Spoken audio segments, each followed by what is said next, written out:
Bismillahirrahmanirrahim. With the name of Allah, the most merciful and the beneficent. Okay, students, today our discussion topic is about imperative sentences, direct indirect. आपको direct indirect का concept तो मैंने पिछली कितनी videos में दे दिया है कि डायरेक्ट इनडायरेक्ट किसे कहते हैं. Let's start our imperative sentences. First of all, you should know what is imperative sentences. A sentence that express a command or an entity is called imperative sentence.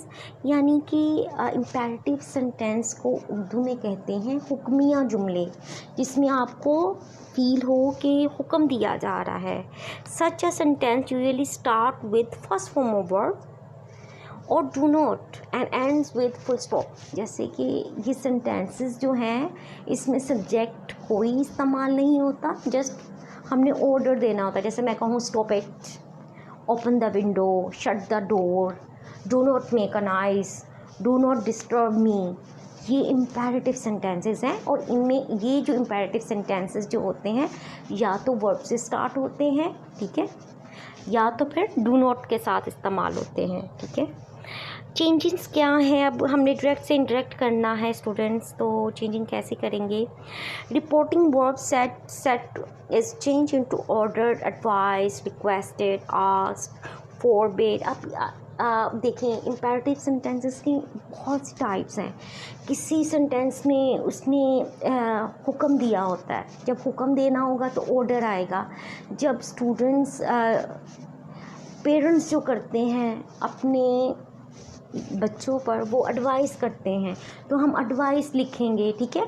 अगर हम किसी को किसी चीज़ के बारे में मना कर रहे हैं तो फिर वो उसके लिए हम फॉरबिड करेंगे, ठीक है. आप इन सेंटेंसेस को ज़रा समझना, बड़े इजी सेंटेंसेस हैं.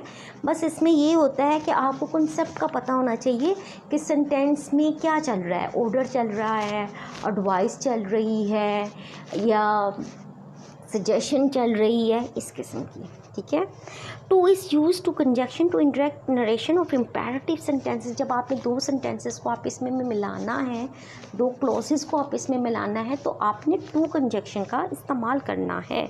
यानी कि टू यहाँ पे कंजक्शन के तौर पे इस्तेमाल होगा, ठीक है. कंजक्शन क्या होती है? जो दो क्लॉजेस को या दो सेंटेंसेस को आपस में कंबाइन करती है, मिलाती है. अगर हम टू को देखें तो टू इज़ प्रपोजिशन. लेकिन मैंने आपको कहा था कि वर्ड को आपने तीन तरीक़े से देखना है. एक उसका मीनिंग, दूसरा सेंस और दूसरी प्लेस. जो प्लेस बन रही है, जो सेंस बन रही है, वो कंजंक्शन वाली बन रही है, तभी हमने यहाँ पे कंजंक्शन का वर्ड यूज़ किया है. There is no change in the इम्प्रोपोर्टेड tense in the indirect speech of imperative sentence as the verb of speech becomes infinitive due to conjunction to. Okay.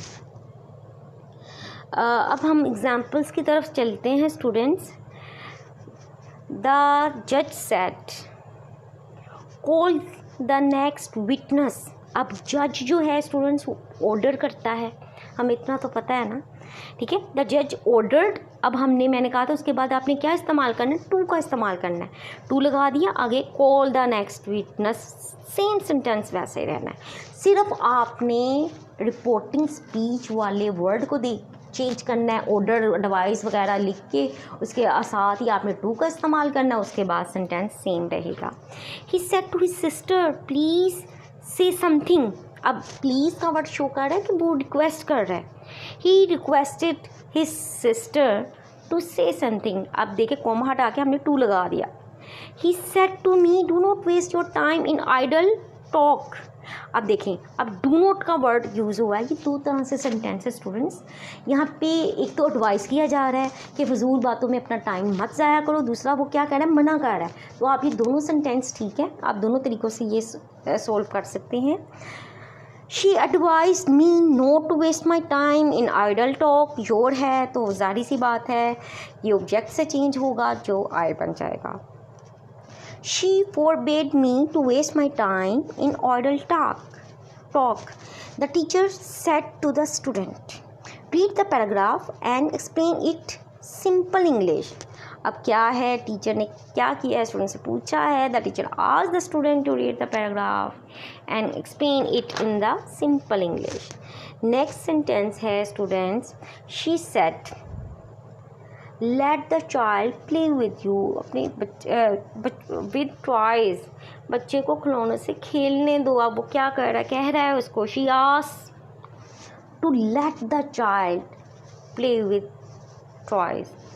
Okay students, I hope so आपको imperative sentence की समझ आई होगी। Imperative sentence थोड़ा दोबारा बता देती हूँ, उनको वैसे हुक्मिया जुमले कहते हैं, लेकिन इसमें रिक्वेस्ट भी आ जाती है, ऑर्डर भी आ जाता है, फॉरवर्ड भी आ जाता है और एडवाइस भी आ जाती है। ठीक है, आपने सेंटेंस के स्ट्रक्चर को देखना है, उसकी सेंस को देखना है, सेंस को देखकर समझकर आपने सेंटेंस को का यानी कि जो